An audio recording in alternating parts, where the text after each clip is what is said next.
uh, pair of men's pajamas the whole time I was there.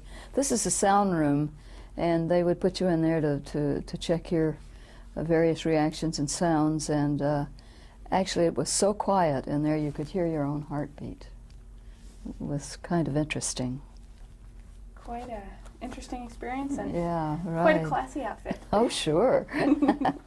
Oh, this is just a simple treadmill test that they gave you at the Brooks Aerospace Medicine School. It, of course, made it go faster and faster and steeper to see how long you could undergo the physical activity.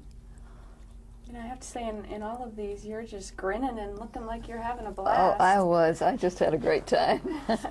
Really great time. This was kind of interesting.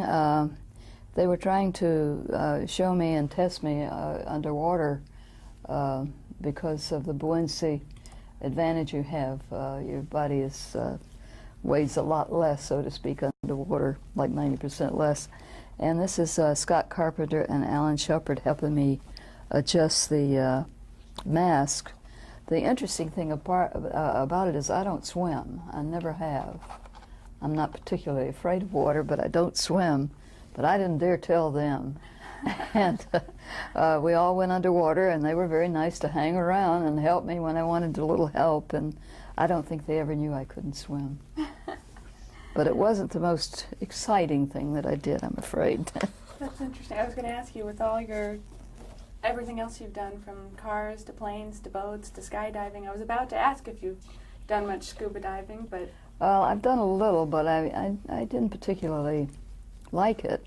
I skied in the ski shows at Cypress Gardens a lot, but when I'd fall, I'd just come up and hang on to a ski until somebody came to get me. So I never really learned how to swim. You do all these boating adventures and boat jumping and water skiing, and didn't need to swim. No, well, really, I really didn't. I'm not afraid of water. I just didn't. I don't like it in my ears, my eyes. This is the control room of the centrifuge that I mentioned to you. While you're going around and round in this thing on the 50-foot arm, they actually see you on a TV screen in the control room, and those are the technicians, of course, watching to see if I black out or you know, what happens.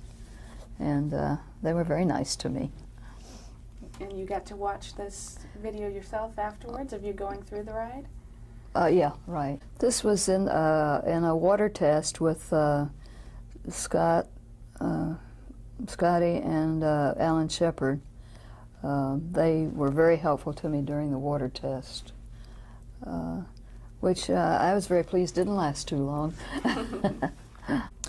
This was long before America ever flew anyone into space, before Shepard's flight at the Cape, and Wally Schirra and Deke Slayton, the late Deke Slayton, they were showing me what a capsule looks like when it comes back or when it lands and is recovered, in order to find out what sort of damage they could expect on an actual flight. Recovering these test flights helped them a great deal, technically.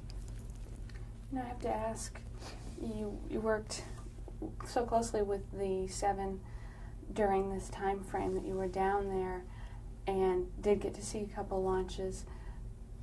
When John Glenn went back up just last year, did you get a chance to see his launch? Yeah, I saw it.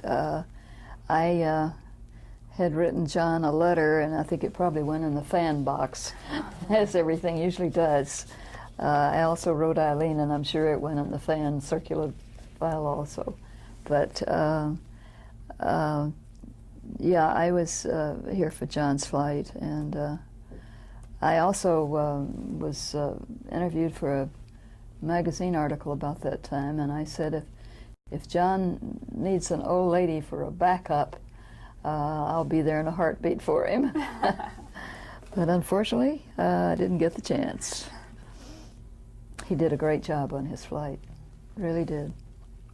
This picture is Wally Schirra and Alan Shepard showing me the orbital air bearing simulator, which is similar to, not in appearance, but the purpose is similar to a link trader for a regular pilot.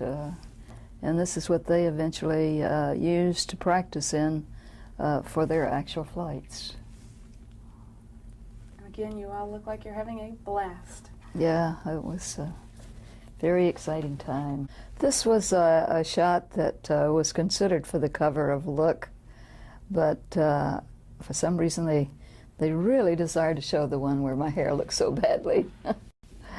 This, I think, was my favorite shot in the helmet. And the helmet fit pretty good, too. I've had a lot of different kinds of helmets, from early days of flying of cloth helmets to skydiving helmets to boat helmets. This was really kind of my favorite, but I didn't get to keep it.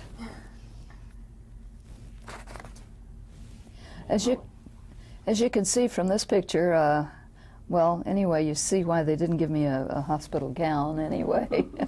They decided I would be better off in pajamas, men's pajamas. So I spent several weeks in men's pajamas that were too oversized for me.